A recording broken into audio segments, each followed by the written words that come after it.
عاشقان رسول، جیسا کہ ذکر چل رہا تھا، حضرت سیدہ خدیجہ الکبریٰ سلام اللہ علیہا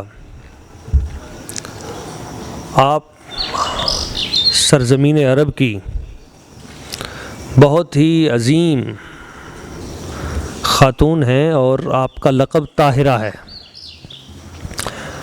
پاکیزہ ہستی، اور اللہ تعالیٰ نے آپ کو جہاں جمالیاتی ثروتوں سے مالا مال کیا تھا، وہاں دولت و ثروت کے بھی انبار آپ کی دہلیز پہ رکھ دیے۔ آپ کا ورلڈ وائڈ بزنس تھا۔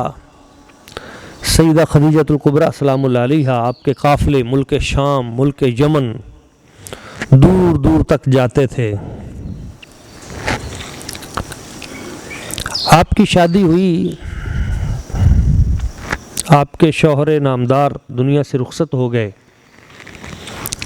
دوسرے شوہر نامدار کچھ عرصے بعد وہ بھی رخصت ہو گئے اور ان سے بچے بھی ہوئے۔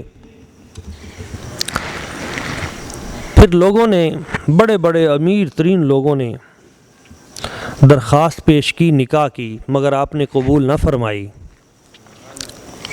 آپ کی عمر پاک 40 سال کے قریب تھی۔ چونکہ آپ کے قافلے دور دور تک جاتے تھے، نبی پاک صلی اللہ علیہ وآلہ وسلم آپ کی عمر مبارک اس وقت 25 سال کے لگ بھگ تھی۔ آپ علیہ الصلوۃ والسلام کے آپ کی صداقت و امانت کا تذکرہ سنا تو سیدہ خدیجہ الکبریٰ سلام اللہ علیہا آپ نے حضرت جناب ابو طالب کے ہاں پیغام بھیجا کہ آپ کے بھتیجے اگر وہ میرا سامان لے جائیں تو میں انہیں اتنا منافع دوں گی۔ آپ علیہ الصلوۃ والسلام راضی ہو گئے اور حضور علیہ الصلوۃ والسلام ان کا مال لے کر بیع مضاربہ کی بنیاد پر حضور تشریف لے گئے، ملک شام کی طرف گئے تو حضرت خدیجہ الکبریٰ سلام اللہ علیہا کا جو خادم تھا وہ ساتھ ساتھ تمام مناظر دیکھتا گیا۔ رستے میں بادل آپ پہ سایہ کرتے تھے، درخت جھوم کے آپ کی طرف بڑھتے تھے، جس جگہ آپ جاتے خیر ہی خیر ہو جاتی، اور پورے اس تجارتی سفر میں ہر جگہ پہ آپ علیہ الصلوۃ والسلام نے سچ بولا۔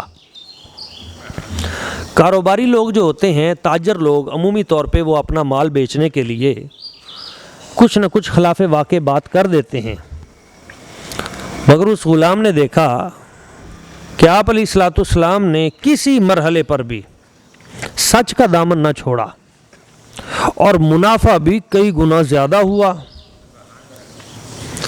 اور وہاں جہاں ٹھہرے تو وہاں پر بھی ایک پرانی آسمانی کتابوں کا بہت بڑا عالم موجود تھا۔ اس نے اس خادم سے کہا کہ یہ جو ہستی ہے، یہ جس درخت کے نیچے ٹھہری ہے، اس درخت کے نیچے ہمیشہ جب بھی کوئی ٹھہرا ہے تو وہ نبی ٹھہرا ہے۔ یہ اس بات کی علامت ہے کہ یہ نبی ہیں۔ تو وہ غلام یہ خبریں لے کر واپس آیا۔ حضرت خدیجہ الکبریٰ سلام اللہ علیہا اپنے مکان کی چھت پہ یہ منظر دیکھ رہی تھیں کہ حضور آ رہے تھے، قافلہ ساتھ لا رہے تھے، اور پرندوں نے پر آپس میں جوڑ کر حضور کے وجود کے اوپر سایہ کیا ہوا تھا۔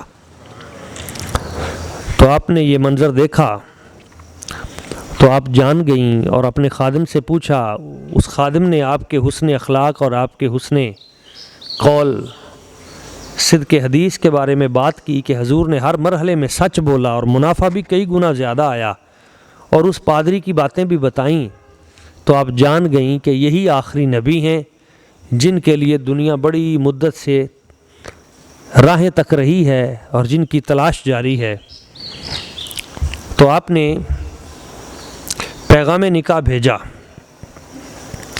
حضرت جناب ابو طالب علیہ رحمۃ الغالب آپ نے اس پیغام کو سنا، نبی پاک صلی اللہ علیہ وآلہ وسلم حضور سے مشورہ کیا اور اس رشتے کو قبول کیا، اور پھر وہاں پہ نکاح کی تقریب ہوئی، اور اس نکاح میں حضرت جناب ابو طالب آپ نے خطبہ پڑھا، اور پھر 400 اوقیہ چاندی حق مہر رکھا گیا۔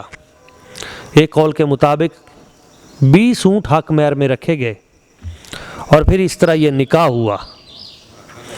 نبی پاک صلی اللہ علیہ وآلہ وسلم حضور سے حضرت خدیجۃ الکبریٰ سلام اللہ علیہا نے اتنی محبت کی کہ وہ جو ان کے قافلے ملک شام اور یمن میں سفر کرتے تھے، اور اتنے بڑے بڑے سونے چاندی کے ڈھیر، وہ سارے کے سارے انہوں نے نبی پاک صلی اللہ علیہ وسلم حضور کے قدموں پہ قربان کر دیے، سب کچھ قربان کر دیا۔ کسی نے کہا کہ نبی پاک صلی اللہ علیہ وسلم حضرت خدیجہ کے مال سے لوگوں کو مسلمان کرتے ہیں، تو آپ نے اپنا سارا مال اکٹھا کر کے سین حرم میں رکھا، خانہ کعبہ میں، اور فرمایا جو یہ کہتا ہے کہ یہ مال میرا ہے وہ سن لے، میں بھی حضور نبی پاک صلی اللہ علیہ وآلہ وسلم حضور کی خادمہ ہوں، اور میرا سارا مال بھی انہی کا ہے۔ حضرت صدیق اکبر رضی اللہ تعالیٰ عنہ فرماتے ہیں میں ایک سائیڈ پہ تھا، سونا چاندی کا اتنا بڑا ڈھیر تھا کہ مجھے دوسری سائیڈ نظر نہیں آتی تھی، تو وہ سارا حضور کے قدموں پہ نچھاور کر دیا، وفا کا حق ادا کیا، قربانیاں دی، ہر مرحلے میں حضور کو دلاسا دیا، ہر مشکل وقت میں نبی پاک صلی اللہ علیہ وآلہ وسلم حضور کا سہارا بنی۔ حتیٰ کہ جب پہلی وحی نازل ہوئی تو حضور نبی پاک صلی اللہ علیہ وآلہ وسلم آپ پہ پسینہ طاری تھا، اور ایک پریشانی کی کیفیت تھی، قرآن مجید کا نزول تھا، جسے پہاڑ بھی نہ اٹھا سکے اسے سینہ مصطفیٰ نے اٹھا لیا۔ جب گھر آئے تو حضور نے فرمایا زملونی زملونی، مجھے کمبل اڑا دو، مجھے کمبل اڑا دو۔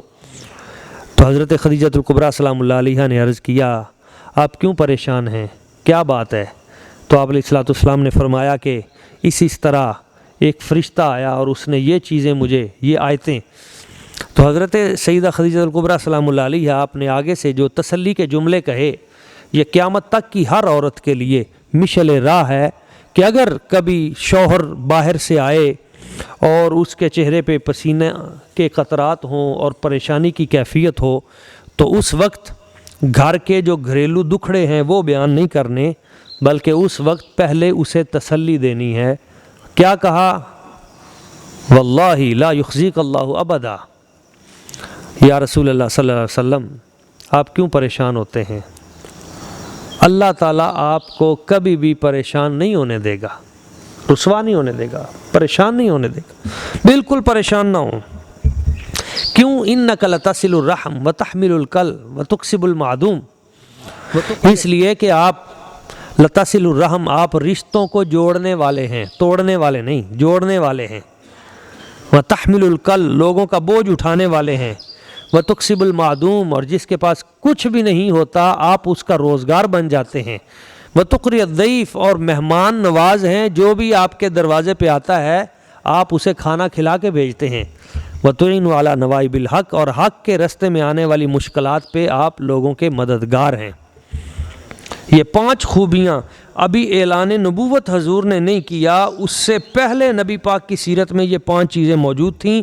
ہر وہ شخص جس میں یہ 5 چیزیں ہوں گی، وہ جو رشتوں کو جوڑنے والا ہوگا، جو لوگوں کے بوجھ اٹھانے والا ہوگا، جو لوگوں کے لیے روزگار کے معاملات پیدا کرے گا، جو مہمان نوازی کرے گا، جو مشکلات میں لوگوں کے حق کے رستے پہ تعاون کرے گا، یہ 5 خوبیاں جس میں بھی ہوں گی اللہ تعالیٰ اسے کبھی بھی رسوا نہیں ہونے دے گا، اللہ تعالیٰ اس کے لیے آسانیاں پیدا فرما دے گا۔